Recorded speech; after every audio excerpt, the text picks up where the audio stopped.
How far can dreams take you? When I was little, my dreams seemed quite clear to me and, undoubtedly, achievable. I dreamed of the sky.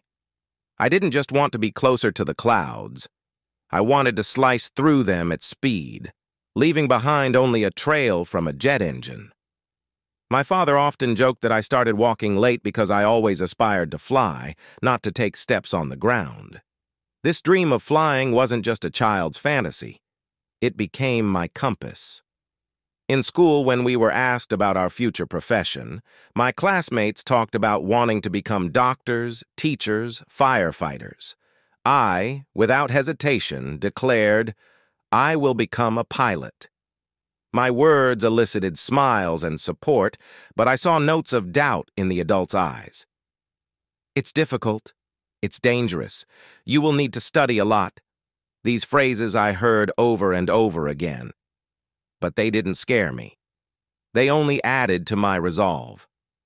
I spent summer vacations working at an aerodrome, which transformed from a place of my childhood dreams into the reality of my teenage life. I helped in the hangars, watched the mechanics at work, and sometimes, by great luck, I was allowed to sit in the cockpit of an airplane when the pilots checked the systems before a flight. But as it often happens, life rarely follows a straight and predictable path. My ambitions encountered an unforeseen obstacle that made me reconsider my entire future path. It all started on an ordinary day in flight school, which I entered after finishing high school. It was a time when my dream seemed so close that I could almost touch it with my hands. I was one of the best students, and my instructors saw in me not just enthusiasm, but a true talent for flying. That day was supposed to be one of my first solo flights. Everything happened as in a dream. The anticipation, the excitement, the last instructions from my mentor. I felt ready for this challenge, for this step towards my dream. But just a few minutes before takeoff, something happened that I could never have anticipated. During the pre-flight maneuvers on the ground, I miscalculated the distance and speed, leading to a minor but significant incident. The plane was damaged, and although I remained unharmed, the consequences of that moment became decisive for my further career. The following weeks were filled with doctor's visits, examinations, and ultimately an unpleasant verdict. The injuries sustained from the accident disqualified me from obtaining a professional pilot's license. It was a blow I couldn't recover from for weeks. The adaptation period was difficult. I had to accept the fact that my path to the skies was forever closed. The decision came unexpectedly, but it seemed right.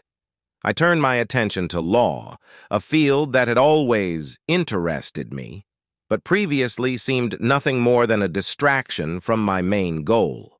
Law offered me a new challenge, a new arena for success, and most importantly, the opportunity to help others. While the dream of flying taught me to strive for the impossible, law taught me to appreciate order, logic, and justice. I realized that even if I couldn't touch the skies, I could leave my mark on the earth by helping those in trouble or facing injustice. My path to my dream was reimagined, and I found the strength to accept the new reality and move forward despite all obstacles. Despite such a tragic fate, I did not lose heart and went to study law, and ultimately, I managed to get back on my feet. I finished my studies and started working at a small legal firm, and during that period of my life, I met her, Cheryl. It happened one evening when I decided to grab a bite at a cafe after work, and that's where we met. Cheryl was amazing. She worked as an accountant in a small company. Her optimism, zest for life, and ease of communication immediately attracted me. We started dating. Our relationship developed rapidly. We both felt that this was it, the long-awaited feeling of true love that is talked about so much but experienced by few. After a year of dating, I proposed, and Cheryl said yes. Cheryl gave birth to 2 boys for us. But as in any story, there came a moment when our idyllic life was disrupted. Minor disagreements began, which in any other context would have seemed insignificant, but gradually they accumulated. We were both busy with work and raising children, which seemed to leave less and less time for us as a couple. I noticed that our conversations became more superficial, and the evenings we once spent discussing our dreams and plans became rare. Attempts to restore our closeness seemed like temporary solutions. I understood that something needed to change, but I didn't know where to start. My attempts to drown out anxiety with work only made the situation worse, leaving Cheryl feeling even more alone. "Maybe we should see a family psychologist," I suggested to Cheryl. "Do we have some problems in our relationship? Is something bothering you?" She replied sharply. "It's just that we're constantly having disagreements and, to be honest, it's starting to bother me." I tried to say as gently as possible. "I'm fine, and I think we're fine. I don't see any reason to go to a psychologist," she answered. I didn't press Cheryl, assuming that she might be having her period. I didn't like the way she was responding to me. But on the other hand, I started to think that maybe I was making up problems in my head when, in reality, everything was fine. This continued for several more months until one evening, I heard a notification on my laptop. It was an email from an unknown address. Opening it, I found words that were hard to believe. An anonymous sender claimed to have seen Cheryl with another man. And it wasn't a one-time thing. The words were accompanied by photos of my wife hugging an unknown man. Unknown because his face wasn't visible in any of the photos. There were photos of them walking around the city, sitting in restaurants, and entering hotels. I wasn't foolish enough to believe any photos from the internet. So the next morning I went to work and called my friend Donald, who often helped me out. I explained the situation to him and asked him to follow where my wife would go after work today and if she was with a man, to inform me immediately, and he agreed to help me. I saw no point in private detectives, simply because it would take too long, considering the fact that I already had evidence in the form of photos. I just wanted to make sure of it with the help of my friend. At 8 in the evening, when I was finishing work and about to head home, Donald called me with important news. "Dude, it looks like she's cheating on you. She left work early and took a taxi to the Bella Hotel, where she met a man and spent about an hour with him in the room," he said. And for me, this was unexpected news, because at least I'd trusted my wife and believed the photos were false. But my friend confirmed my worst fears. So I understood that I needed to take some action. I thanked Donald and headed home, where I met Cheryl, who acted as if nothing was amiss. This simultaneously angered and soothed me, because I wanted to teach Cheryl a lesson, and she wasn't supposed to know that I was aware of anything. The next day, I received another email from an anonymous sender, this time with photos of a more intimate nature. The photos depicted an act of infidelity. My wife was lying on her back, legs spread, and this man was photographing everything from above.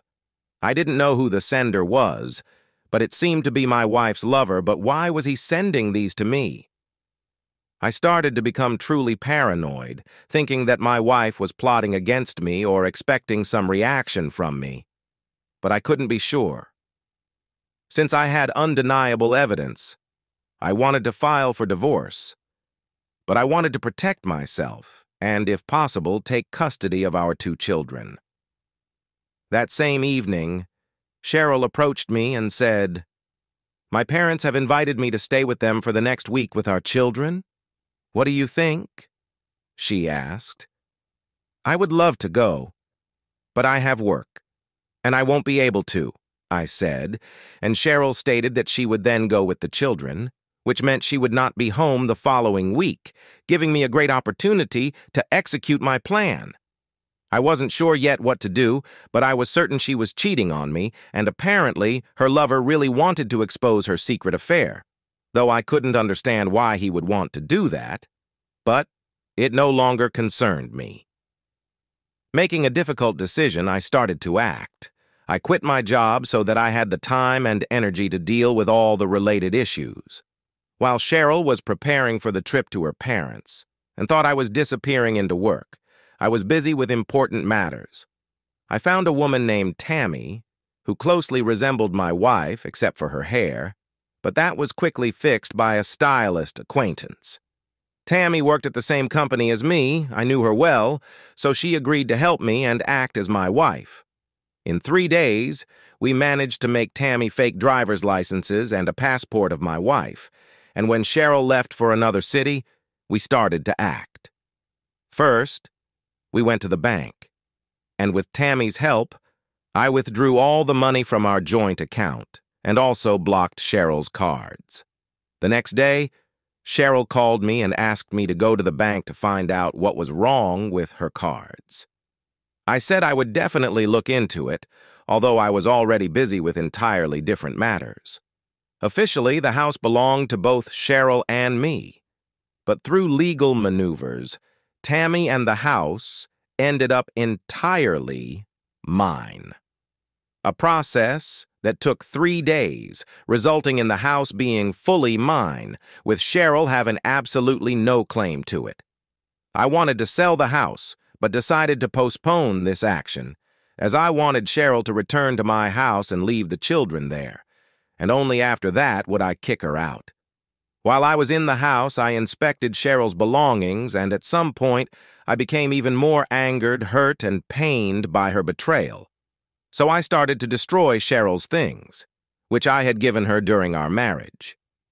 I knew these items could never compensate for the lost years, invested feelings, or shattered dreams.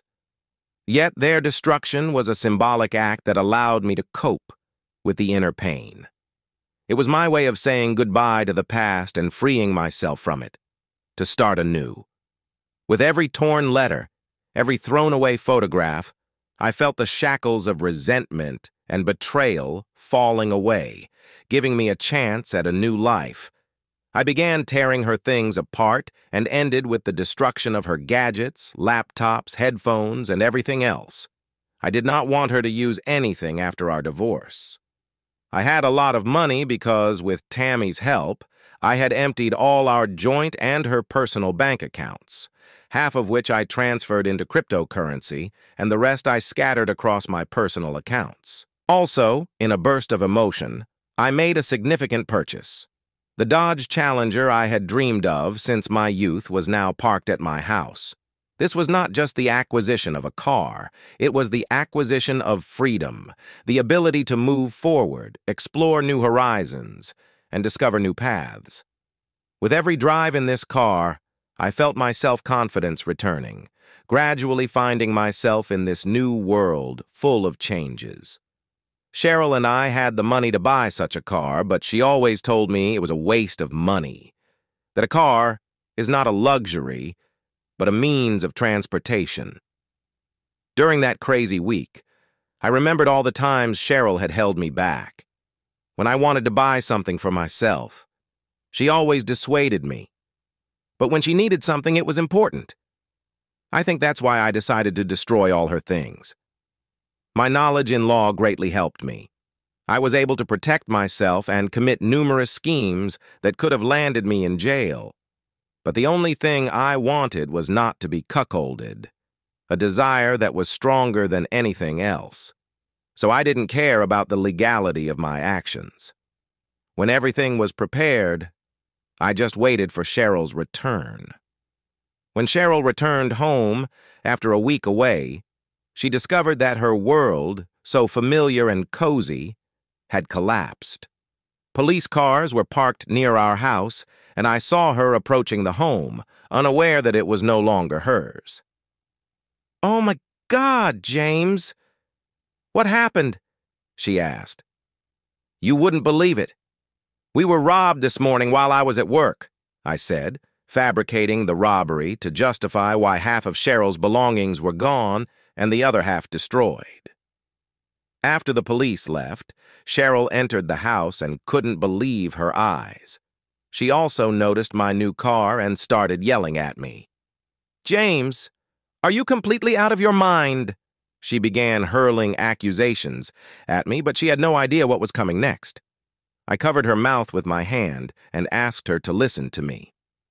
Here's the thing, my dear. I pulled out a copy of photos where my wife was cheating on me. I think you understand what these photos are. Lying and making excuses is pointless. I've already filed for divorce accusing you of marital infidelity. Cheryl looked bewildered, clearly not expecting this turn of events. But how?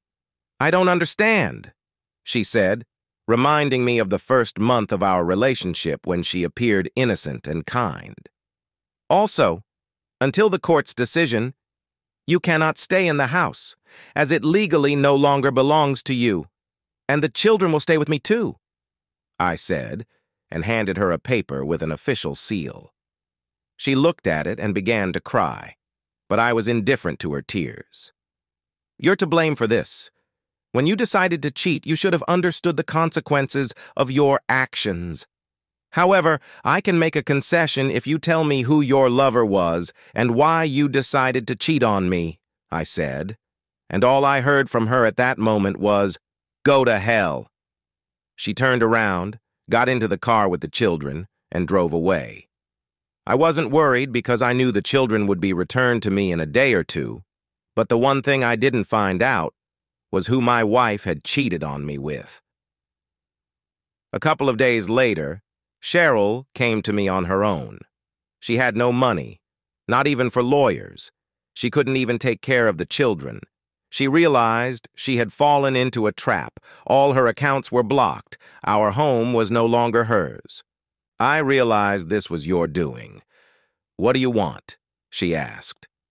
Before answering, I asked for her phone. She wondered why. I asked her to just show me the screen. She showed it to me, and I saw a voice recorder app running on her phone. I took her phone, turned off the recording, deleted it, and continued the conversation.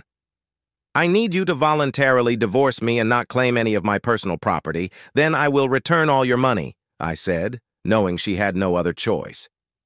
Do you promise I will get everything back? She asked.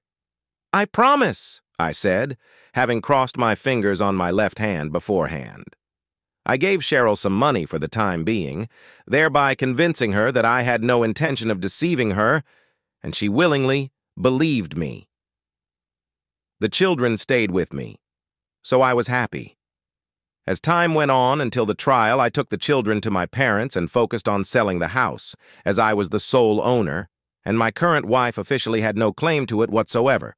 My goal was to sell the house as soon as possible before the trial, and it was successfully achieved. Cheryl suspected nothing. I didn't even know where she lived or with whom, but by then, I was indifferent to her and her lover, understanding she was likely living with her lover because she had nowhere else to go. Maybe if Cheryl had confessed everything to me and stated she wanted a divorce, I would have proceeded without much trouble. But instead, she made a cuckold out of me. I once lost my childhood dream, but I will never lose my honor and dignity. The divorce process turned out to be easier than I anticipated. Cheryl was without a lawyer, so she did everything on my terms. Our joint home was no more. She refused to claim my car, even though the Dodge Challenger was officially registered to my father, and Cheryl didn't even claim the children, acknowledging her mistake. After that, I realized it was all worth it. Because what good mother wouldn't fight for her children? Cheryl agreed to all my conditions and never tried to object. She assumed that after our divorce, she would receive $500,000. But the only thing she would end up getting was nothing. Do you really want to end everything like this? She asked, so submissive and even sweet that I thought about forgiving her at one point. But I understood that I could not. Do you see any other outcome? My trust in you is shattered, and I suggest we simply part ways, I said, and she just nodded in response. All right. And you'll return the money right after the court? I was always amazed at how naively she believed that I would return her money, considering she had paid too little for what she had done. In the end, when the divorce was finalized, I felt not so much relief as exhaustion. After completing all the divorce formalities, I changed my number and moved far away to a new house, gradually starting to adapt to a new life. While the new house was being renovated, I decided it was too early to move the children, so I began looking for a new job, wanting to occupy myself as I was in a difficult emotional state following the divorce. That's how I ended up working in a small grocery store for the time being, and it was there I met Beverly, who was a bright spot in all this story. It was her store, which she had inherited from her parents, and eventually, we started dating. Just a month and a half after I began returning to normal life, my friend Donald called, suggesting we meet at a bar for a drink. I wasn't planning to drink, but I wanted to meet since I hadn't seen him since the time I asked him to keep an eye on Cheryl, so it was a great opportunity. That evening, I arrived at the bar in my car, not wanting to drink also because Beverly doesn't like the smell of alcohol. Entering the bar, I saw Donald sitting at our table. We greeted each other. He ordered a beer, and I ordered a non-alcoholic cocktail.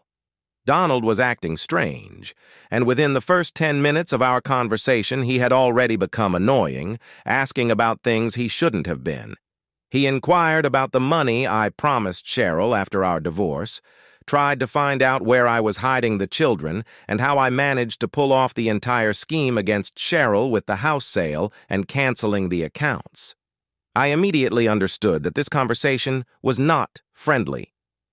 "What kind of interrogation is this, buddy, and how do you know all these details?" I asked.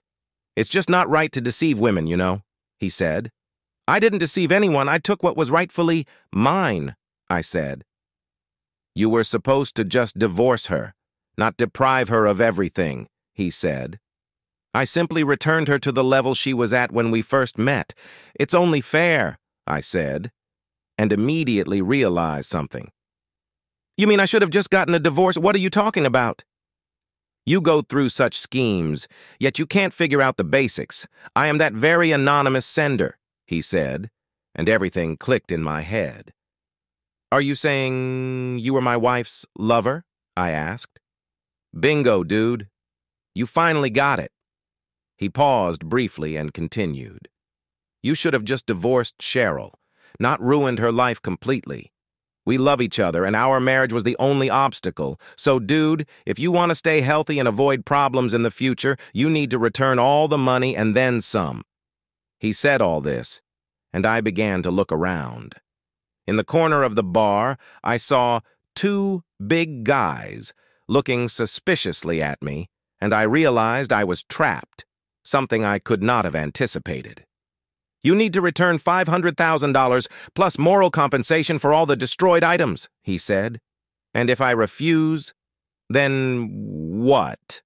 I asked. "Then you'll be lying in a hospital.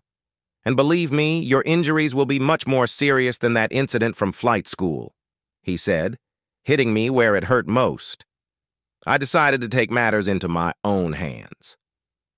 "And when do you want the money?" I asked. "Right now," he answered. "But I don't have anything on me right now," I said. "Then you'll be lying in the hospital until you pay back the entire debt." He spoke these words and raised his left hand, and I saw those same guys from the corner start moving towards us. I quickly stood up from the table and ran to the exit, got into my car, and saw two big guys running towards me. I started the car quickly and drove away. I went to Beverly's and spent the evening in thought. I couldn't believe my close ones could do something like this. I was so grateful to myself for having protected myself during that period. The next day, I contacted one of my clients whom I had saved from prison a couple of years ago. I gave him Donald's address and asked him to visit him and explain that blackmail is wrong. The next day, I received a video where Donald, kneeling, was begging for my forgiveness and said he had no claims against me and demanded nothing. I also decided to compensate Cheryl, realizing she was going through a tough time. It was a small but symbolic amount. After dealing with my past, I decided to focus on my present. So, step by step, I moved forward, leaving the shadow of the past behind and looking towards the future. My meeting and relationship with Beverly became a symbol of a new chapter in my life, filled with hope and optimism. Together, we were able to create a unique union based on mutual understanding, support, and genuine care for each other. Her presence in my life reminded me that love is possible at any age and after any trials. With each day spent in the company of Beverly and my children, whom we eventually took to our new home, I became more aware that life after divorce is not the end of the road, but rather a new beginning. I also decided to return to my professional career as a lawyer, only this time I opened my own agency, renting a small space and hiring employees. Work became a source of new achievements and satisfaction. By taking the lead on several projects, I discovered in myself the ability to inspire and motivate my team, achieving remarkable results together. Success at work filled me with pride and confirmed that, despite all the twists and turns of the past, I was capable of moving forward, reaching new heights, and making a positive contribution to the lives of those around me. In those moments, I realized that the life lessons I had learned over the past few years had become an integral part of my being. They taught me to appreciate every minute, find joy in the small things, and not be afraid to set big goals for myself. I understood that happiness is not a destination, but a journey we choose every day, and that it is within our power to create a life filled with meaning, love, and satisfaction. A few months later, I met with Donald and Cheryl on neutral ground. They acknowledged their mistakes and asked for my forgiveness. They said they should have confessed everything to me right away, and I forgave them easily because I was happy. I allowed Cheryl to meet with the children. They asked for financial help as they were in a difficult financial situation, but I decided to refuse, believing that each person should solve their problems independently and bear the consequences of their actions. They silently understood me. Thus, step by step, I continued my path forward, grateful for every lesson life had taught me. I was ready for new challenges and adventures, knowing that wherever the road might take me, I would always find the strength to go on, maintaining faith in myself and in the bright future that lay ahead.